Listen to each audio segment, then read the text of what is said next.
I am intrigued, I must admit. One thing I'm intrigued by is the quarterback battle in Denver because you would think Sanchez, and what's the other guy's name? Trevor Siemian. Siemian, right. You would think this should be easy for Mark Sanchez. He is a veteran quarterback. Yep. He's won a bunch of postseason playoff games. 4. This is a team that, they lost a couple of guys in free agency, specifically on their defense, that has hopes of being a contender again. And when you really look at what they accomplished last year, it was not predicated on the quarterback position. I mean, Peyton Manning was a caretaker once he took the job back from Brock Osweiler. So you would think on the surface, this is an easy gig for Mark Sanchez to line up. You would think so. But it's not. Siemian is right there on the depth chart with him. Sanchez had a good opening drive yesterday and then threw an interception in his second drive. So it kind of reminded Jet fans of the old days.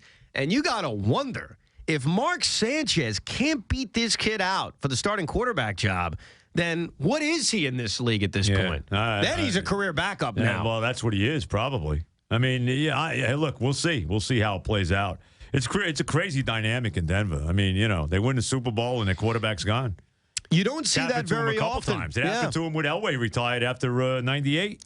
Yeah. And who was it? Greasy took over from, right? Brian Greasy? You would think this transition would be easier only because, Peyton Manning was not that critical to their offense last year. No. Like, I know he's Peyton Manning, and it certainly counts on the resume and all that, and he's like an offensive coordinator serving as quarterback, and I get the value in him. I don't want to diminish it completely, but it's not like you're trying to replace an elite quarterback. John Elway was still really good at that point. Of course. And he was still, when he retired, he was a lot better than what Peyton Manning was at his retirement. Yes, absolutely. So I think this transition could potentially be smoother.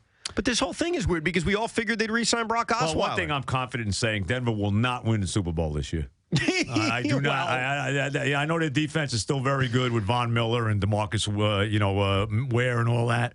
I don't see it not happening this year. Yeah, but you can say that with any team that wins a Super Bowl. How many teams win back-to-back Super Bowls? It's rare. But that quarterback position, I just can't see how. Unless Siemian turns out to be, he plays and he turns out to be great. I don't see it. Yeah, but most of the time teams don't win back-to-back. It's tough to do. It's tough to do in this sport. Even if you keep your star quarterback. Right. But it's fascinating to watch that unfold, to see how that plays out.